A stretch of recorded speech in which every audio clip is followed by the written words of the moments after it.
Good morning, ladies and gentlemen. I am Director Mika Oibayashi of Renewable Energy Institute. Today it is a lovely day, although it is the rainy season. Together with REI F20, we'll co-organize the F20 High-Level Forum in Tokyo, heading towards a new climate and sustainable economy, shifting the trillions for a just transition.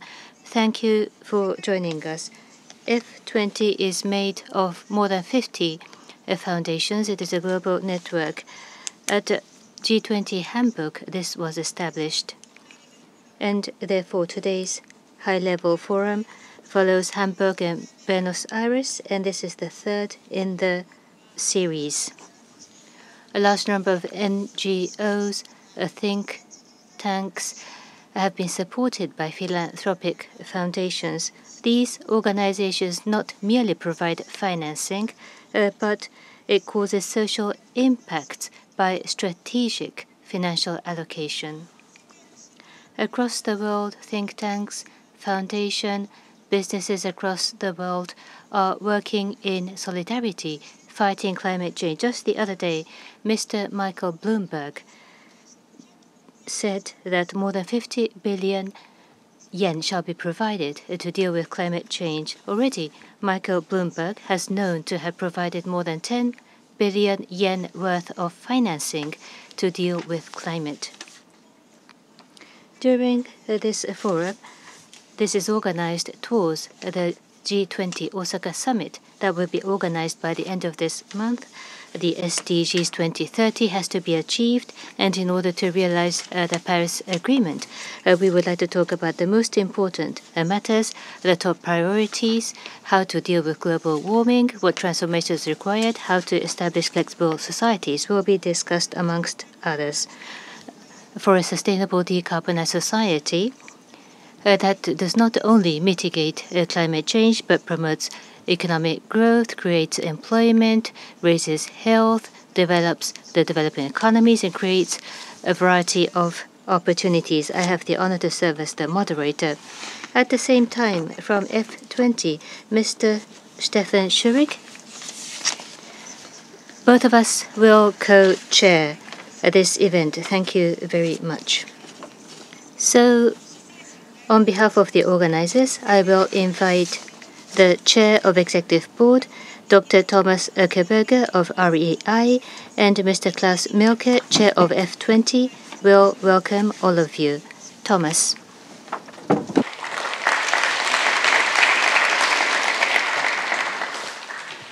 Thank you, Mika, and I would also say welcome to all of you, but even more, I would say thank you for joining us to this little but important meeting.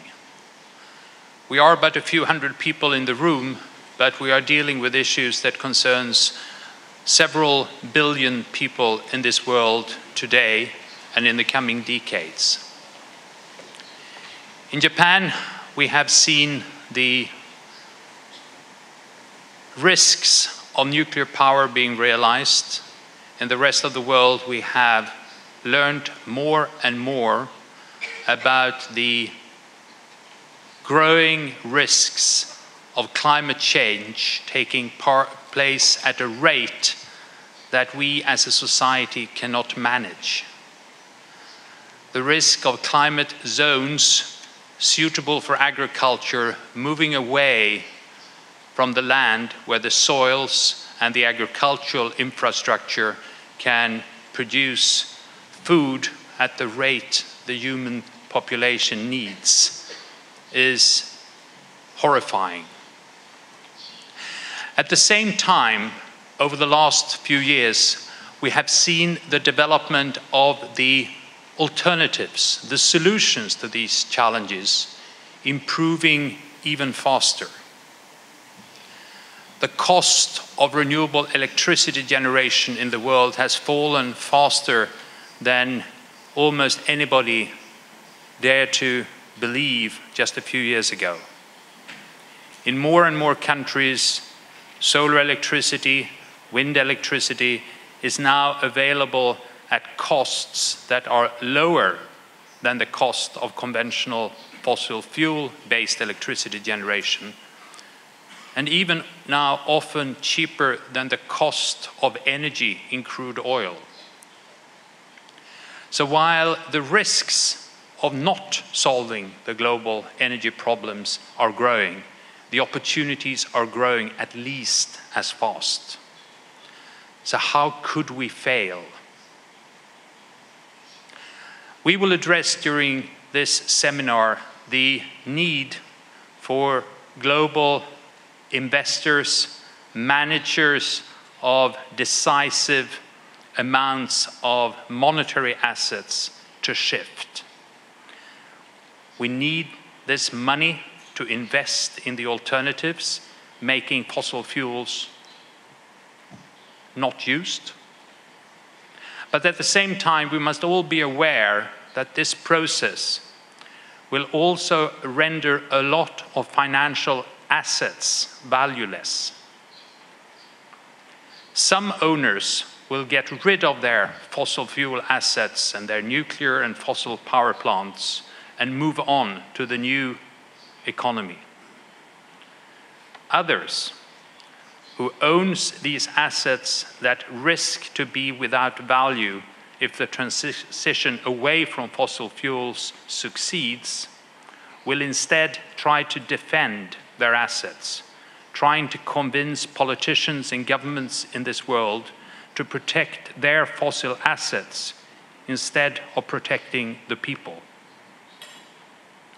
That is why you are important, who are here, who take part in this debate, and who can help balance the influence from those who try to protect fossil assets. So thank you for being here. I hope that during the day we will learn more about the opportunities and the mechanisms of this important global transition that will give the opportunity for future generations to live a good life on this earth without unmanageable rapid climate change. So thank you for being here. Thank you to F20 for co-organizing this event, and let's hope that this day will be enlightening and energizing and help speed up the transition, and a transition that will make it possible for all people in this world to have a good life. Thank you.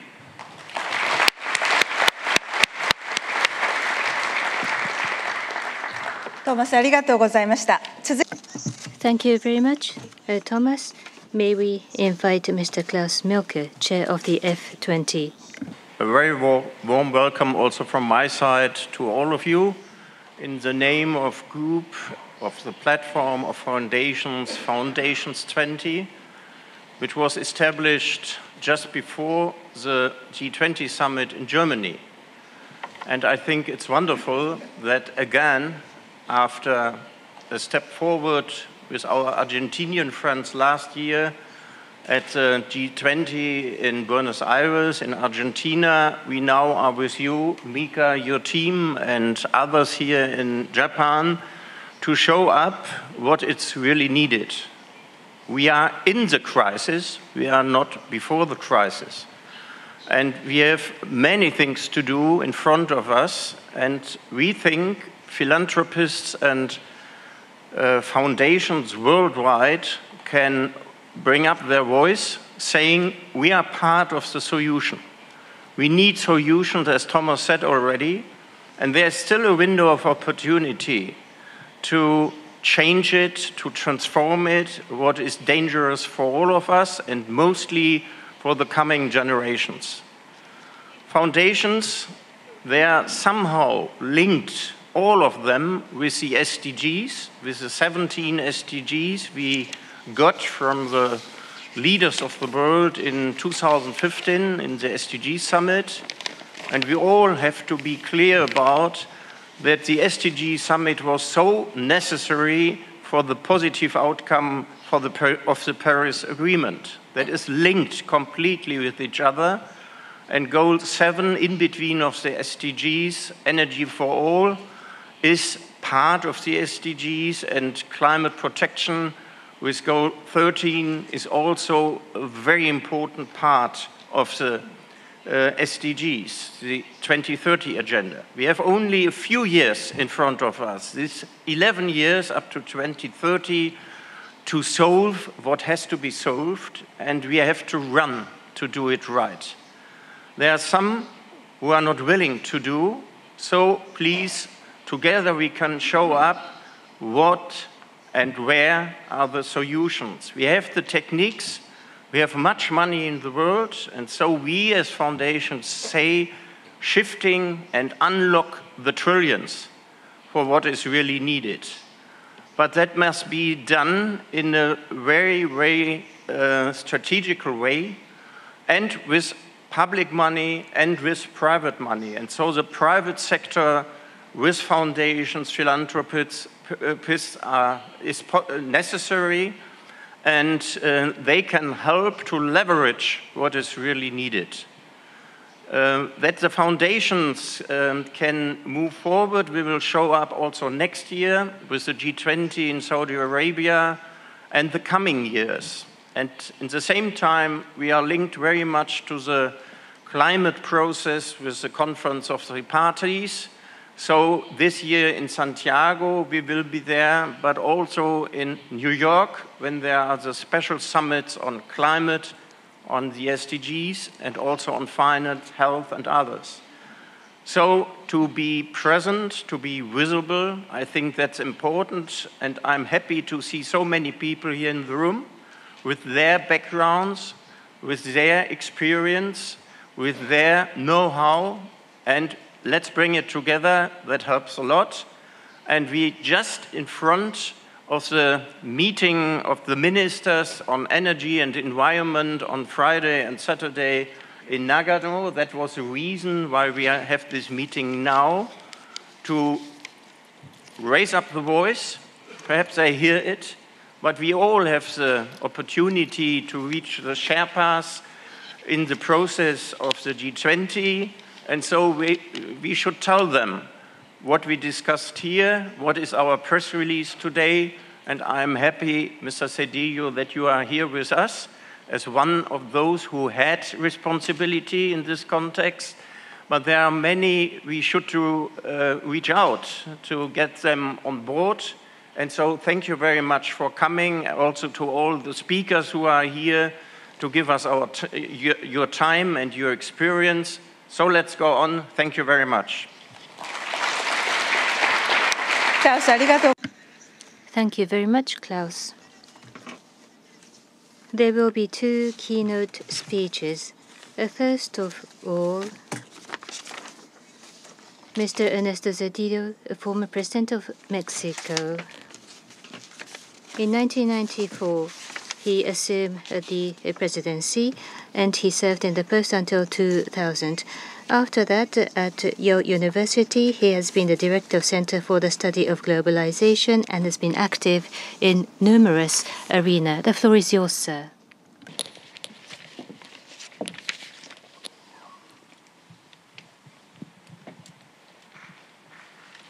Thank you.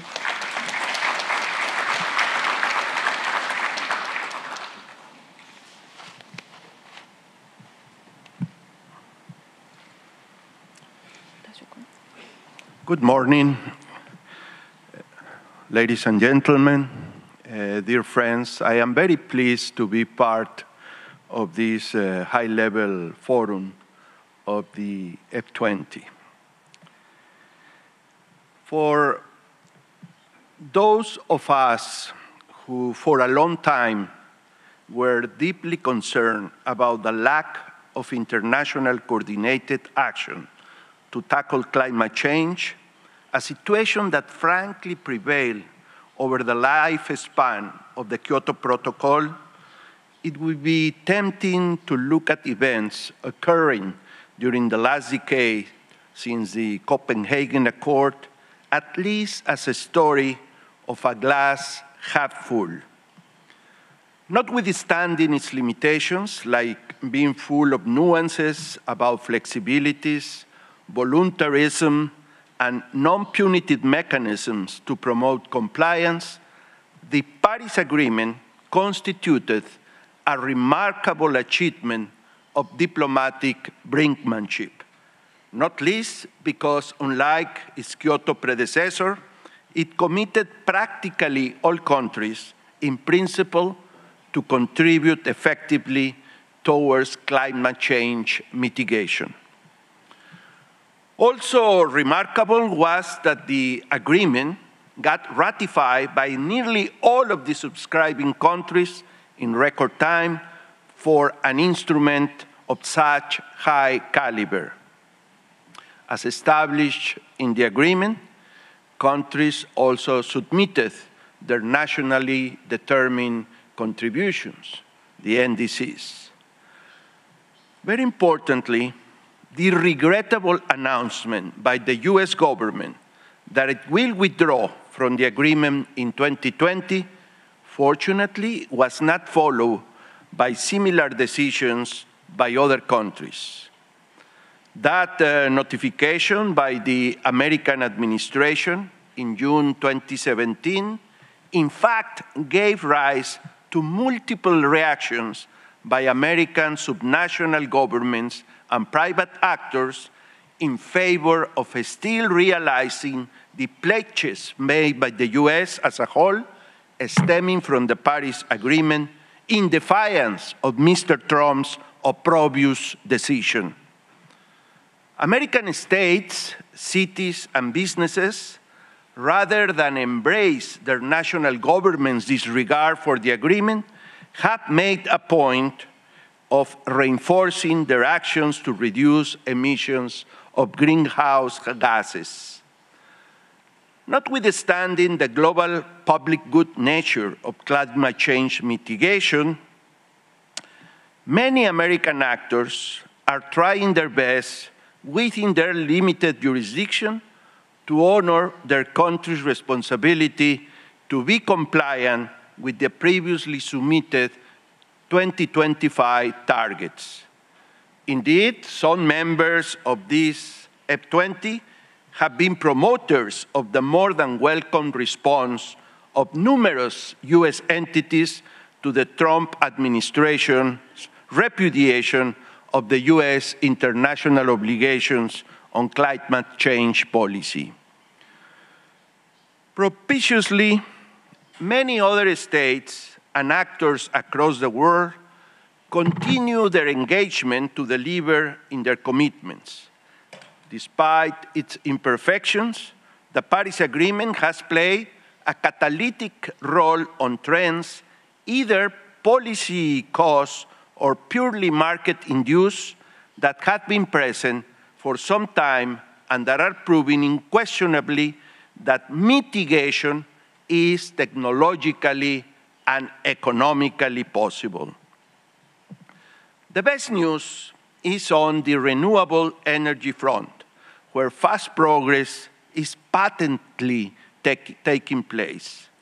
Falling costs propelled by technological change, along with more intense competition in expanding markets that are attracting unprecedented investments, $280 billion in 2017 alone, are making renewables by far the main source of growth in global power capacity. Largely thanks to the increasing competitiveness of solar PV and wind power, renewables are now providing more than 2/3 of the net growth of power capacity in the world. Remarkably, solar PV is contributing almost 40% of that growth, and also wind is providing an increasing share of that increase in power capacity.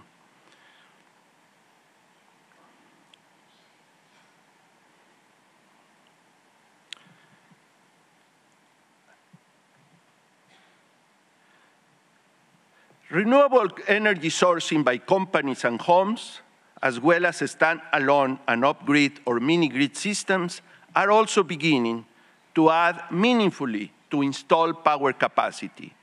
Energy produced in solar thermal heating systems is also starting to count among the power capacity statistics. It is especially noteworthy that investments in renewables has become larger in emerging and developing countries than in developed countries.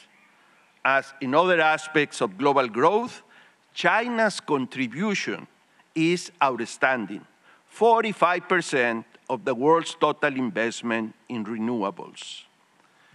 While a virtuous cycle between technological change and economic incentives has played a key role in the ongoing energy transformation, this would hardly be taking place without the evolution in public policies undergone over recent years.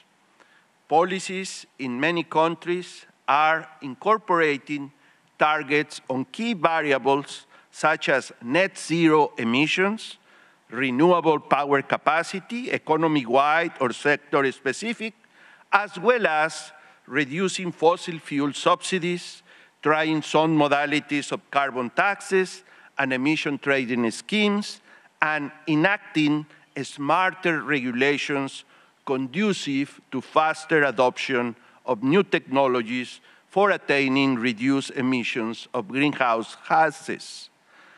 As encouraging as this and other news should be, the big question remains. Is the world on track to attain the reduction in emissions needed to abate sufficiently the likelihood of a climate disaster? Unfortunately, the answer must be a resounding no. The impact of national policies, along with that of the initiatives of individual non-state and subnational actors, is still extremely limited relative to the extent of the challenge. The latest reports by UNEP and the IPCC, and along with many others also backed by serious scientific work, have delivered the bad news hands down. For starters, UNEP informs us loud and clear that the current NDCs, even assuming that they are delivered, are unequivocally insufficient to put the world on a path to keep warming below the 2 degrees centigrade and consequently below 1.5 degrees centigrade, limit that has been argued as a considerably safer scenario by the IPCC. We are told by UNEP that pathways reflecting current NDCs imply global warming of about 3 degrees centigrade by 2100, with warming continuing afterwards. Furthermore, the current scenarios imply that global emissions would not peak anytime soon, not even by 2030. In fact, after a few years of stabilization, emissions increase again in 2017 and 2018. The International Energy Agency reports that driven by strong energy consumption, energy-related CO2 emissions rose to a historic high in 2018. Dauntingly, the majority of the G20 countries are not even on track to deliver their NDCs for 2030, nor would their emissions peak collectively by the same year. To place the world on a pathway consistent with the 1.5 degrees centigrade ideal warming limit, global emissions should not exceed 24 gigatons CO2 equivalent in 2030. Shockingly, the current policy scenario would result in emissions of almost 60 GT CO2 equivalent in that year, implying, of course, an enormous gap. Even full compliance with the conditional NDC scenario would leave a gap of 29 GTCO2 equivalent. This substantial gap reveals the unfortunate reality that the current NDCs are highly heterogeneous in their ambition and stringency across countries and undoubtedly insufficient. The bottom line, stemming from the best evidence and scientific analysis, is that notwithstanding the laudable progress of recent years, particularly in renewable energy, the world is significantly off track to prevent a major climate disaster. The impact of the ongoing policy, economic, and technological shifts on the pattern of production and consumption globally and across countries is clearly insufficient to keep the Earth's average temperature within a safe range. Why is this the case? Well, simply said, because it is hard to do it. Reducing emissions is about fixing what we economists call an externality, a situation in which, if market forces are left to play out on their own, there will be a tendency for individuals to produce something that socially will be bad, but is not necessarily perceived as such by each individual. The standard remedy for fixing externalities is to charge individuals sufficiently to induce a change in behavior to the point that the bad is not produced, at least not beyond the socially tolerable limits. The charge cannot be voluntary because individuals would be tempted to free ride on that of others. The challenge for correcting the externality of excessive greenhouse gases emissions is even more complicated than other cases of adverse externalities because no borders or walls, if you wish, in the atmosphere. The externality is not just a local or national problem. It is a global one. Even worse, it is not only a transboundary externality, but an intergenerational one as well. Emitters of GHG impose a cost beyond their own burden, not just on other national and foreign individuals living today, but also on those who will live in the future. Hence, the indispensability of tackling the problem through international collective action that considers the well-being of all people in all countries now and in the future. The characteristic of the global public good of climate change mitigation is what makes it one of the hardest, if not the hardest, to be provided. My boring reiteration to you of the basic economics of climate change is to stress the point that fixing the problem is about applying a rather old insight from my discipline. To fix pollution, it is indispensable to make polluters pay for their pollution. A corollary of this principle is that you should never subsidize polluters for polluting. We fail terribly on both accounts. So it is not surprising that we are extravagantly off track to prevent a climate calamity. The extent to which governments provide subsidies that ultimately cause emissions leading to climate change can be illustrated by the enormous magnitude of energy subsidies dispensed by governments all over the world. It should be obvious why energy subsidies end up having perverse consequences. They certainly drive increasing concentrations of CO2 in the atmosphere and cause other environmental damages. They discourage investments in renewables in particular and in energy efficiency in general. They have a large fiscal cost diverting resources that could be used to achieve a high positive social and economic impact. They are also highly regressive, since typically they benefit the richer rather than the poorer individuals. Notwithstanding these significant drawbacks, it has been estimated for 2015 that energy subsidies reach 6.5% of global GDP, about 5.3 trillion US dollars.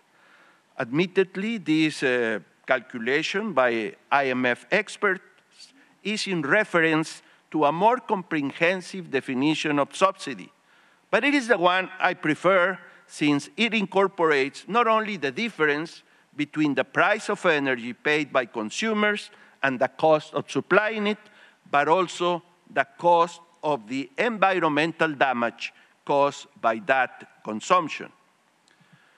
The insufficiency of current policies can also be highlighted by looking at the net result of all existing interventions that ultimately render a price on carbon emissions and comparing it with the price that would be needed to put the world on the right trajectory of climate change mitigation.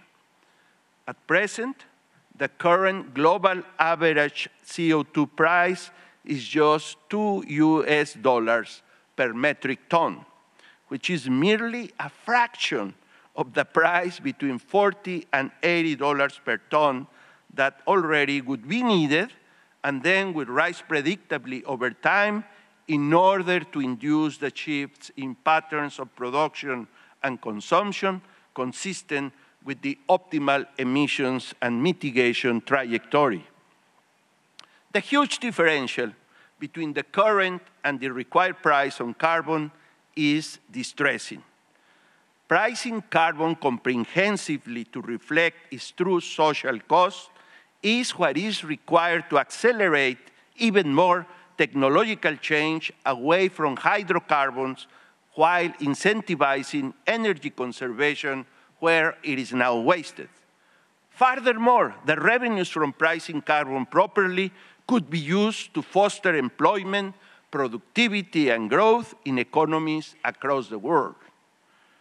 It was an important achievement of the Paris Agreement to give up the explicit global cap-and-trade approach instilled in the Kyoto Protocol and thus make room for alternative ways to pursue the necessary emission trajectories. A climate mitigation agreement based on emission quotas was bound to yield not only a suboptimal emission trajectory, but also a situation in which the coalition sustaining that agreement would tend to be unstable and prone to collapse, precisely as it happened with the Kyoto Protocol. We must be mindful, however, that the spirit of the Kyoto cap-and-trade was preserved implicitly in the Paris Agreement with elements such as NDCs and the ITMOs, the International Transfer Mitigation Outcomes. We should be afraid that the NDC's progress reports due in 2020 will confirm that pledges made by countries are not only insufficient, but also fall short in most cases of full compliance. That inauspicious confirmation should encourage subscribers of the UNFCCC that the regime agreed at Paris must be significantly enhanced with the objective to adopt a harmonized carbon price trajectory by all parties of the Convention, although not each reaching the trajectory simultaneously, in consistency with the right principle of common but differentiated responsibility. This proposition has solid intellectual underpinnings, not least in the work of one of the latest awardees of the Nobel Prize in Economics, Professor William Nordhaus of Yale University, my own university. Nordhaus has admitted for a long time, and he's now joined by many others, including some who used to be firmly in the global cap and trade camp, that the way to have a better chance of achieving a good international regime, meaning one that could deliver in a sustained fashion the necessary global emissions trajectory, would be to have one in which the negotiating parties have the price of carbon emissions as the sole focal point.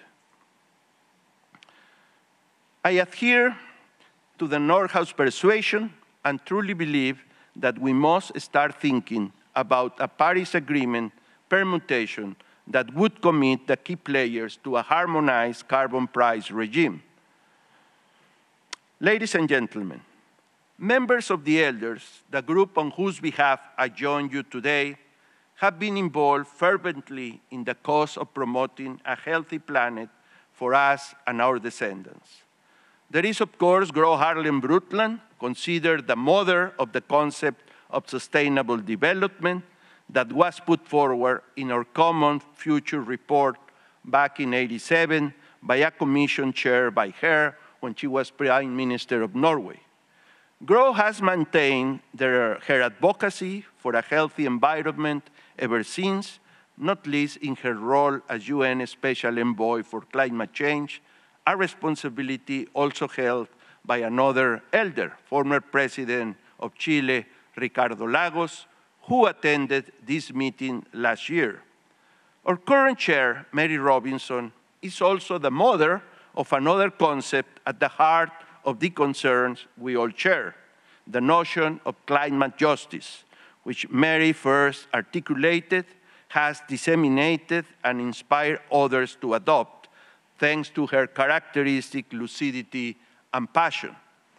And the Elders Vice Chair, Ban Ki-moon, exercised his leadership as United Nations Secretary General to motivate the international community both to adopt the SDGs and achieve the Paris Agreement.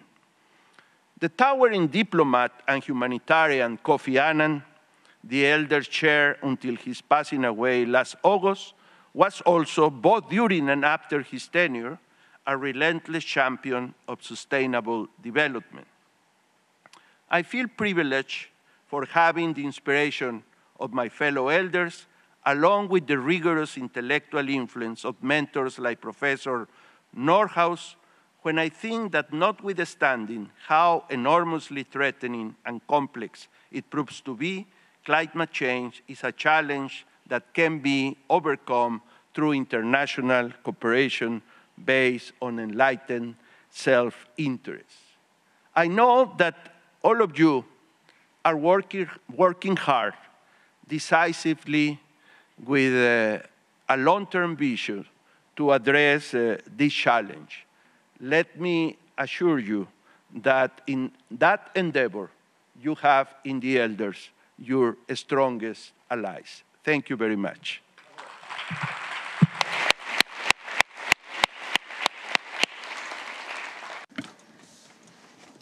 Your Excellency, Mr. President, thank you very much for your excellent contribution.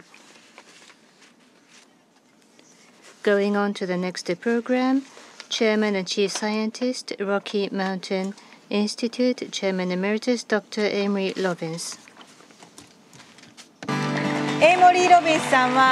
Dr. Amory Lovins is widely known as the energy expert for more than 40 years. He has been advising governments and many organizations across the world.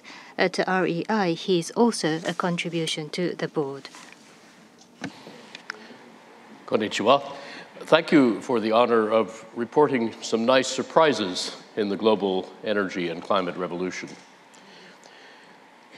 Ford's auto industry, Edison's electricity industry, and Rockefeller's oil industry changed the world. And if Ford and Edison took a very long nap on one of their car camping holidays together and woke up and saw their businesses today, they would recognize almost everything except the electronics. And yet their industries face vast disruptions because now we have 21st century technology and speed colliding head-on with 20th and even 19th century institutions, rules, and cultures. Now, the first two of these three great industries, autos and electricity, are coming together to eat the third one, oil.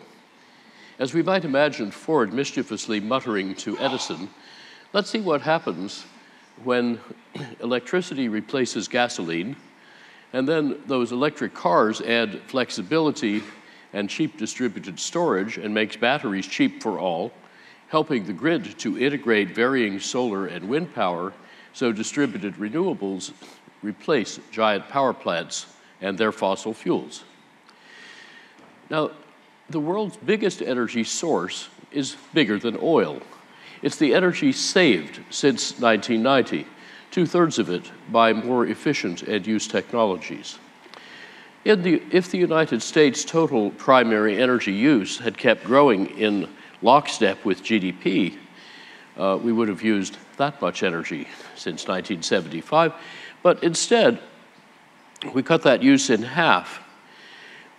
Meanwhile, the renewable energy output doubled, yet with 30 times less cumulative effect than the savings. And yet renewables get virtually all the headlines because they're visible, while energy is invisible, and the energy we don't use is almost unimaginable. So while about 2/3 of the world's net additions of electric capacity, as President Zedillo noted, are now renewable, the reduced energy needs, energy intensity to make $1 of GDP, those are saving about twice as much carbon each year, and their potential keeps growing. For example, around 1975, United States government and industry all said that the energy needed to make $1 of GDP could never go down. So it was heresy when a year later I said it could go down 72% in 50 years. So far, it's dropped 58% in 43 years. But just the innovations already added by 2010 can save another threefold, twice what I originally thought, and at 1/3 the real cost. Today, that looks conservative, because optimizing buildings, vehicles, and factories as whole systems, not as piles of parts, can often make very big energy savings cost less than small or no savings, turning diminishing returns into increasing returns. The evidence for that surprise is in a new peer-reviewed paper. Just search on the phrase, "How big is the energy efficiency resource?" and you'll find a nice 4-minute video abstract with it.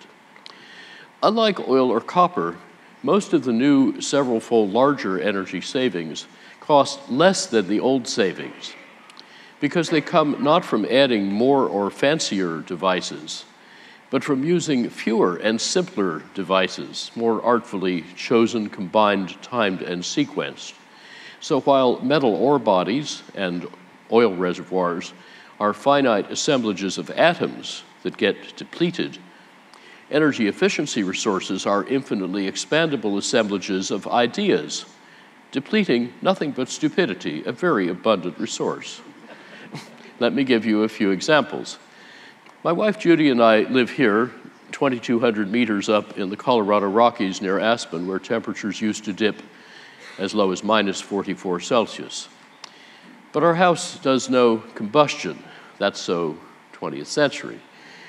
Super insulation, ventilation, heat recovery, and big super windows insulating like 16 to 22 sheets of glass, but looking like 2, costing less than 3, together make the building 99% passive solar heated, 1% active solar, and super efficiency added less construction cost than eliminating the heating system subtracted, saving 99% of space and water heating energy, 90% of household electricity, half the water, all paid back in 10 months with 1983 technology. Today's is much better and cheaper. The central atrium, seen here in a February snowstorm, has so far produced 75 passive solar banana crops. And without needing to look like this, our helped inspire several 100,000 European passive buildings that likewise have no heating and roughly normal construction cost. This works from Old Snowmass to Bangkok, a climate range that includes nearly everyone on Earth. Wherever you live, integrative design gives many benefits from each expenditure, so this arch has 12 different functions, but it has only one cost. Such integrative design is how our Empire State Building retrofit saved 38% of its energy with a 3-year payback. But 3 years later, our cost-effective Denver retrofit saved 70%, making this half-century-old government complex more efficient than what was then the best new US office, which in turn is only half as efficient as our own all-passive, net-positive, no mechanicals office in the North American the coldest climate zone. And now in southern Germany, there's a building using 3/5 less energy than ours. But all these technologies existed over a decade ago. What has mainly improved is not so much technology as design, the way we choose and combine technologies. Likewise, in Muggy, India, Rohan Parikh's team built 1.5 million square meters of offices that use 1/5 the normal amount of energy. They cost 10 or 20% less to build, but they give superior comfort and satisfaction. Glare-free daylighting is ensured throughout by contract. If anyone complains of glare and wants blinds, the architect doesn't get paid. The Global Cooling Prize, launched by Rocky Mountain Institute, Mission Innovation, and the Government of India, will at least quintuple the efficiency of affordable window air conditioners. But good design can first displace refrigerative cooling. These mid-rise apartments, proven popular in the Indian monsoon, use convectively cooled double walls and other features, and super efficient ceiling fans to keep you feeling 16 to 19 Celsius degrees cooler passively at just 2% higher construction cost. And with a few further refinements, they could deliver decent comfort with no air conditioning. Industrializing mass retrofits to net zero energy and streamlining their finance and soft costs is now getting cheap enough to finance entirely from saved energy while extending building life and improving amenity, health, and value. The whole retrofit has even been demonstrated to be installable in a single day while you're off at work. IPCC posted 5 years ago that the best European new buildings and retrofits, on the left and on the right, can save up to at least 90% of their energy without significantly higher unit cost. And the big vertical cost scatter shows the business opportunity in conforming the inferior projects to best practice, because whatever exists is possible. In the United States, by 2050, at historically reasonable rates, buildings which use 3/4 of electricity can become 3 to 4 times more efficient, saving $1.4 trillion net present value with a 33% internal rate of return. So these savings are worth 4 times their cost. And industry can accelerate too, doubling its energy productivity with a 21% internal rate of return. Contrary to a popular meme, I do not think industrial process heat or heavy transport are uniquely difficult to decarbonize. They're just differently difficult. Industry uses half the world's energy and electricity. My team's latest $40-odd billion worth of industrial retrofits have typically found about 30 to 60% energy savings, paying back in a few years, and doing much better than this brown area where the energy service companies typically deliver disintegrated design. Our new build projects have generally found 40 to 90-odd% savings at lower than normal capital cost. These better results come from rethinking industrial processes while redesigning basic elements like pump, fan, and motor systems. Better pipe and duct design, saving about 80 or 90% of friction, could, if fully deployed, save roughly half the world's coal-fired electricity with extremely juicy returns. And yet this remains largely unnoticed and unpracticed because it's not a technology, it's a design method. And few people yet think of design as a scaling vector, a way to make things big fast. So we're figuring out how to do that. And no magic is required. To wring out friction, we simply use big pipes and small pumps, not small pipes and big pumps. And to eliminate elbows and their friction, we lay out the pipes first, then the equipment, laying out supply pipes as if they were drains. We bend minds, not pipes. Thus, our colleague Peter Rumsey's retrofit of the Oakland Museum's condenser water cooling loop cut its pumping energy by 3/4 with a 2 or 3 month payback, and it eliminated 15 pumps that will never again waste energy and maintenance costs. Then repiping the chilled water loop and adding variable frequency drives doubled the flow and saved 85% of the energy. So what does such savings mean for the 3/5 of global electricity that's used in motors, have to run pumps and fans? Well, in a typical pumping system, from the fuel burned at the power plant, there are so many compounding losses that only 1/10 of the fuel energy comes out the pipe as flow. But now turn those compounding losses around backwards from right to left, and they become compounding savings. And every unit of flow or friction you save in the pipe saves 10 units of fuel, cost, pollution, and global weirding at the power plant. And as you go back upstream, the components become smaller and cheaper, so the total capital cost goes down. Thus, we can make the drive systems 80 or 90% smaller and at least twice as efficient by a whole system retrofit, using not just the usual 2 improvements, but 35, of which 28 are free byproducts of the first 7, saving several-fold more energy at about 1/5 the unit cost. What about automobiles, our biggest oil burner? Most of the energy needed to move them is caused by their weight. And each unit of energy saved at the wheel saves another 4 or 5 units that we don't need to waste getting them to the wheels. So that leverages 5 or 6 units of fuel savings back at the tank. Removing weight and drag speeds electrification of cars, and we should do both. But how? Well, taking a kilogram out of an airplane saves about $2,000 worth of fuel in present value. So some planes are now made half out of very light, strong carbon fiber composites. But automaking would need about 1,000 times higher volume and lower cost than aerospace. And that gap seemed unbridgeable until the early 90s, when the Lockheed Martin Skunk Works designed a 95% carbon fiber advanced tactical fighter plane airframe that was 1/3 lighter but 2/3 cheaper than the 72% metal predecessor. I hired that engineer to lead 19 years ago the complete virtual design with 2 Tier 1 engineering firms of something that I'd invented 9 years earlier in the form of this 4 to 6-fold more efficient carbon fiber hybrid SUV. 7 years later, our shared design methods helped Toyota create a 70% lighter concept plug-in hybrid car. 6 years after that, BMW launched mid-volume production of this carbon fiber electric 4-seater, more about that in a minute. Carbon fiber hypercars made at normal cost by our simplified methods could save far more oil than Saudi Arabia lifts.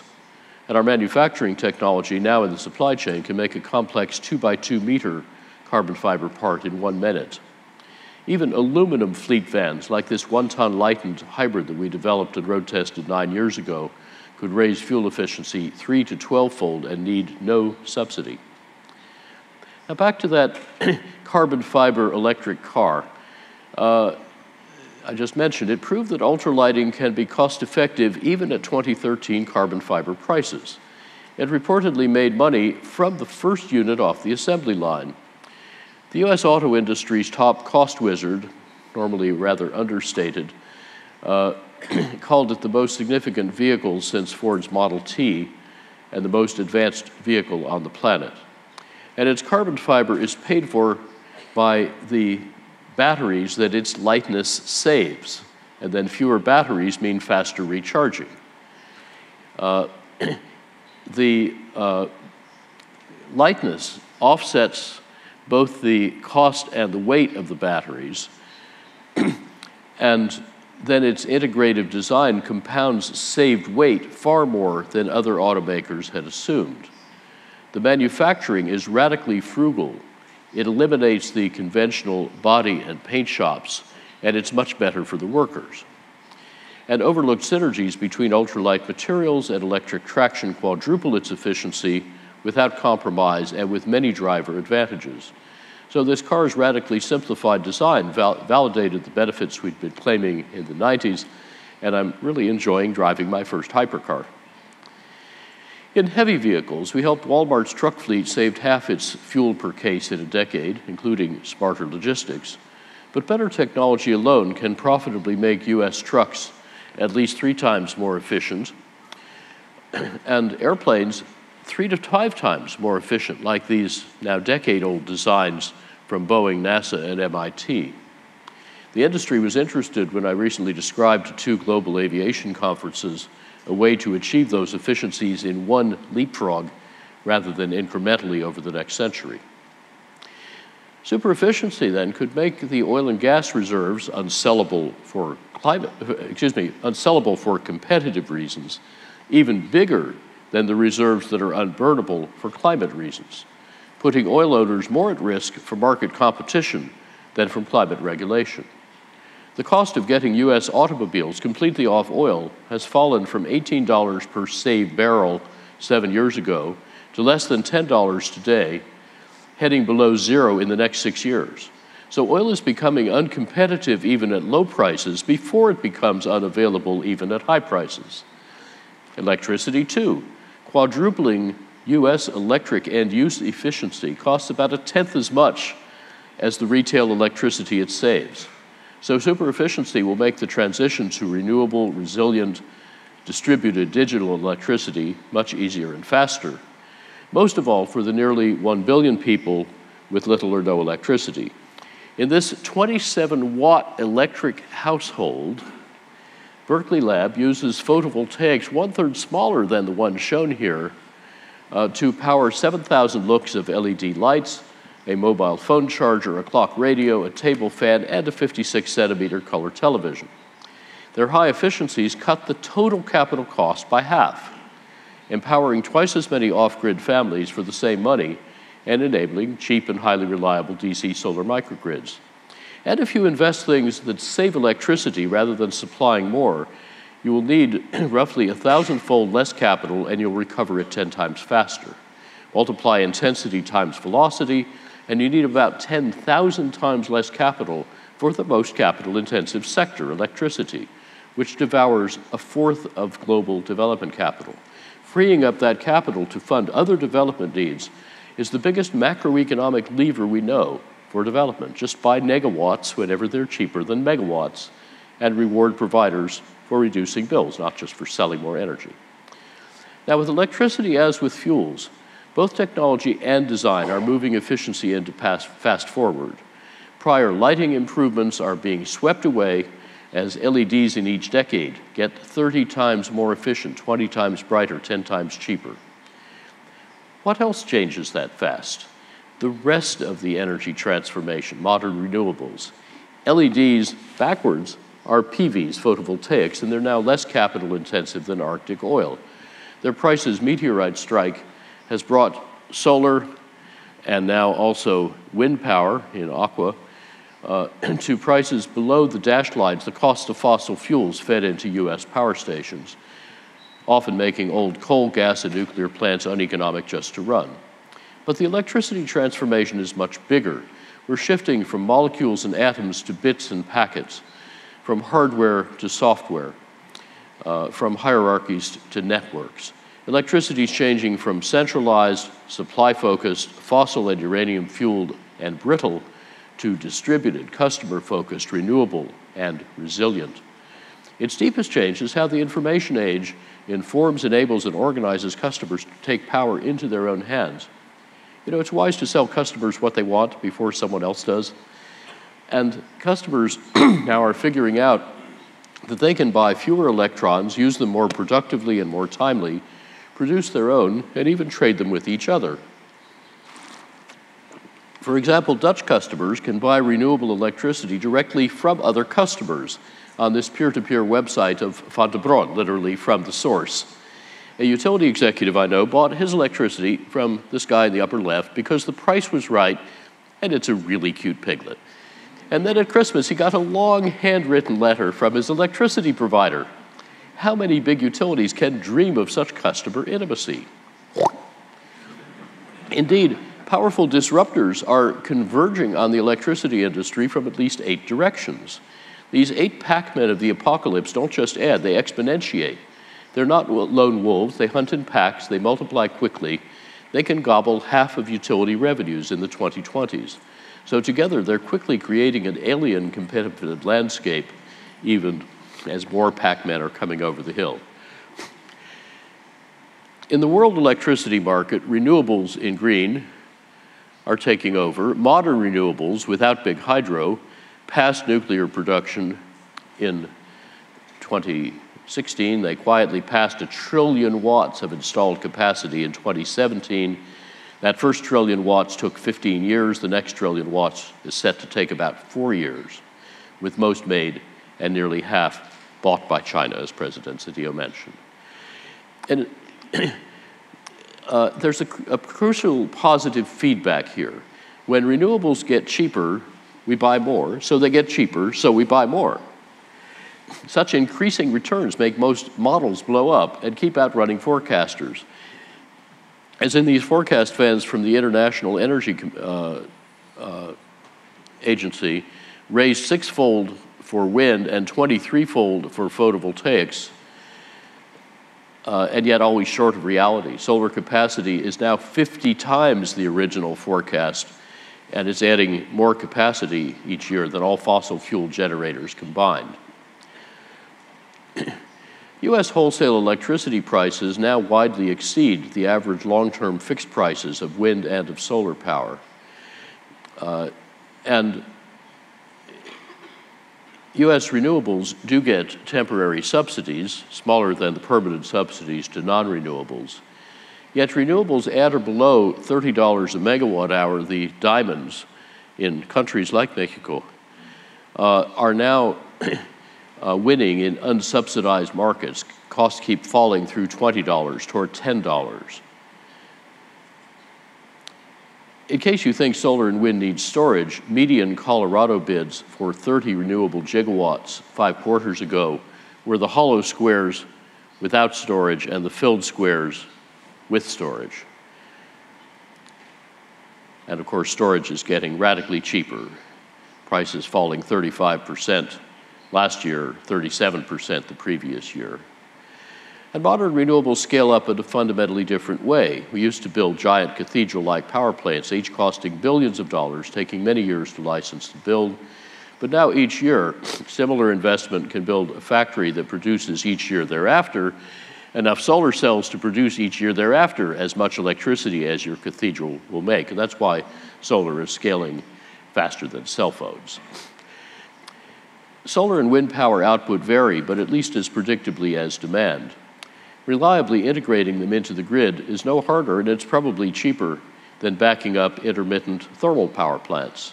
Consider the difficult case of Texas, whose grid has no big hydro dams and is not connected to the rest of the United States. A 2050 summer week's expected loads can become smaller and cheaper with profitable efficiency. Then we can meet 86% of the annual needs with wind and solar power, the other 14% with dispatchable renewables, but it doesn't yet match the load shape very well. So let's take the surpluses and put them into 2 kinds of distributed storage worth buying anyway: ice storage, air conditioning, and smart charging and discharging of electric cars. We can then get back that distributed storage when needed, fill the last gaps with unobtrusively flexible demand, and now we have 100% renewable supply every hour of the year with only 5% left over, and therefore excellent economics even at today's prices. Some grid operators do such choreography today. There are 4 European countries with modest or no hydropower meeting about half to 2/3 of their electricity needs from renewables, adding no bulk storage and with superior reliability. For Denmark and Germany, 10 times as good as the United States. So as my colleague Clay Stranger says, the operators have learned to run these grids the way a conductor leads a symphony orchestra. No instrument plays all the time, but together the ensemble continuously makes beautiful music. That's because we have not just one way, bulk storage in Magenta, but about 10 ways to make the grid reliable, flexible, and renewable, sketched here in order of increasing costs. Your actual costs will vary, but bulk storage comes last, not first, so we needn't wait for a storage miracle, though some are emerging, and the market isn't waiting. Grid integration gets even easier with a lot of battery electric cars and smart charging. Last year, China sold more electric vehicles than the world sold the previous year. Next year, the world will have over 200 models. That's because of, and it causes, plummeting battery prices. And now countries like India, Germany, automakers like Volkswagen, Ford, GM have such ambitious EV targets that if the grid did need cheap batteries, we'd have them a decade sooner than expected. Most forecasts of EV use may well be conservative. In fact, within about 5 or 6 years, EVs will cost no more to buy than today's gasoline autos. Abundant cheap batteries imply distributed solar everywhere, gas industry distress, the end of thermal power plants, vast distributed storage and demand flexibility, and perhaps much of the grid's becoming a stranded asset like phone company copper. This prospect gives utility executives nightmares and venture capitalists sweet dreams. Meanwhile, efficient and electric autos are morphing from pigs, personal internal combustion gasoline steel-dominated vehicles, to SEALs, shareable electric autonomous lightweight service vehicles. And these two changes in technology and three in business model are all simultaneous, mutually reinforcing, vigorously in play, radically sped up by India and China. And meanwhile, the rules are changing. In 2010, nearly half the world's cars were sold in China, where only 5% of people owned one, and yet this 100-kilometer traffic jam took 12 days to unsnarl. Building roads causes traffic, so politicians are changing the rules to ensure that drivers get what they pay for what they get. Non-automotive mobility is improving too, and urban design is changing from arterial to capillary networks, integrating and distributing where people live, work, shop, and play, so people needn't travel far more by car. And that means 2/3 less driving, 1/3 less concrete, a much better life, and using very little oil. Assembling all these opportunities, our 2011 business book, Reinventing Fire, rigorously showed how to triple efficiency and quintuple renewables by 2050, needing no oil, coal, or nuclear energy, and at least 1/3 less natural gas, while saving $5 trillion, growing the economy 2.6-fold, strengthening national security, and cutting fossil carbon emissions 82 to 86%, yet needing no new inventions, no acts of Congress, but with smart city and state policies led by business for profit. And the first 8 years of this 40-year journey are nicely on track, green actual versus blue proposed, because the private sector smells the $5 trillion on the table. That's just what should be happening. These best buys are also the most effective solutions to big global problems that hazard every country's security and prosperity. And if you like any of these outcomes, you can support the transition without having to like every outcome or agree which outcome is most important. Focusing on outcomes, not motives, can turn gridlock and conflict into a unifying solution to our common energy challenge. So, stimulated by those US findings, at the G20 3 years ago, the Energy Research Institute of China's National Development and Reform Commission published its roadmap for China's energy revolution, and it details how China can save over $3 trillion, shift 2/3 off fossil fuels, use energy 7 times more productively, carbon 13 times more productively. This roadmap strongly informed the 13th five-year plan, whose energy authors were our steering committee. Extrapolating these on-track US, adopted Chinese, and similar European findings to the other half of the world could achieve the Paris Agreement's 2-degree target with $18 trillion lower cost. Reinvesting in natural systems carbon removal could then get to 1.5 degrees with trillions of dollars left over, huge progress on the Sustainable Development Goals, and making climate protection not costly but profitable should also simplify the politics. Let me end with three very quick comments. Under these hyper-competitive forces, markets can flip with breathtaking speed. As Tony Seba's archival photos show, look down Fifth Avenue in New York in 1900 and you have to look hard for the first car. 13 years later, you have to look harder for the last horse. The horse market outside farms had peaked in 1910 when there were only 3% as many cars as horses. And the horse and buggy industry thought it would have decades to adapt, but the Model T got 62% cheaper in 13 years. GM and DuPont invented car loans, financing most of the households that went from 8 to 60% car owning in a decade.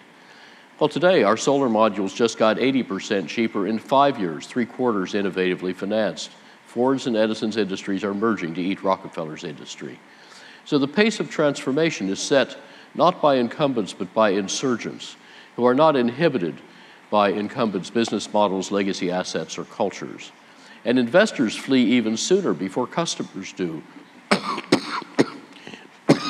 Excuse me.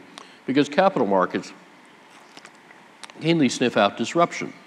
And once they think you're in or even headed for the toaster, they don't wait for the toast to get done before they decapitalize you and reinvest in your successors. Already $8 trillion have prudently fled the fossil fuel industries.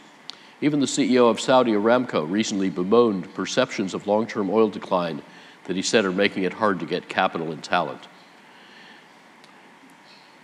One last thought. The energy transformation I've summarized is not just fundamental, it's elemental.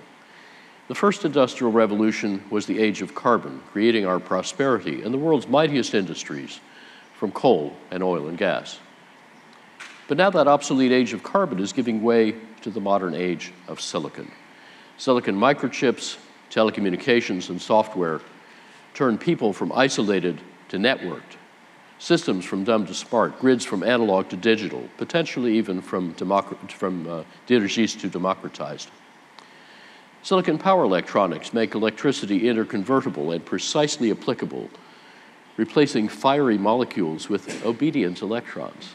And silicon solar cells enable the ascent of energy from mining the fires of hell to harvesting the breath and radiance of heaven. So philanthropy's opportunity is to help enable the new energy system, not protect the old. So this global energy transformation can move at the pace and the cost of design and software, not of infrastructure, and can be not constrained by the inertia of incumbents, but sped by the ambition of insurgents. Thank you for your good work and your kind attention. Such a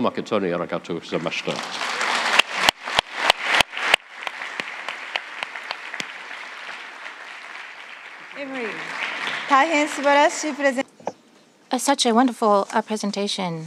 Thank you. So I hope that all the speakers will get on the stage. Emery, you can be at the stage as well. ご来場の皆様方へ Ladies and gentlemen, at this moment, we would like to have a photo-taking session.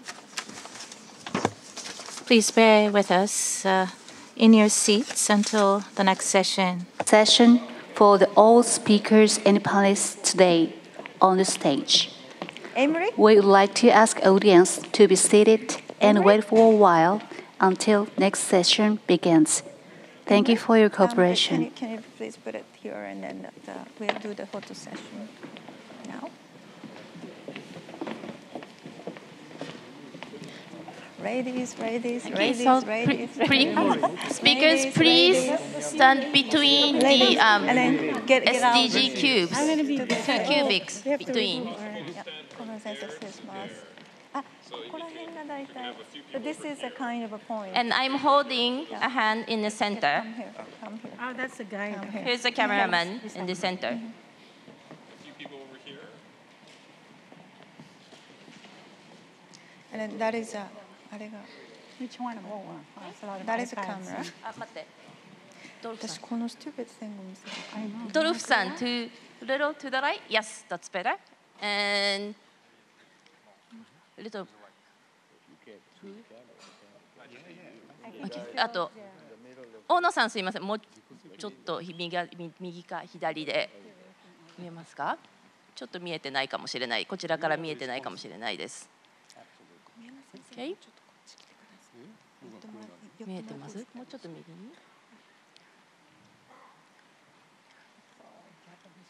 多分。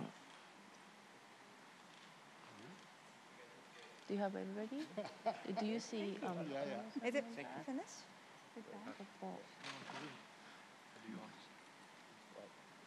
坂上さん、指示お願いします。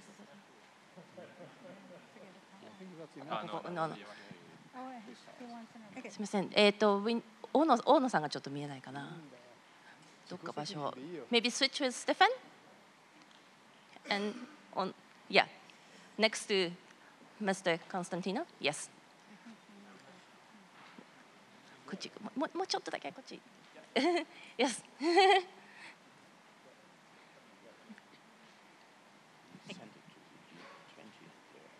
Okay. Yes, this is good.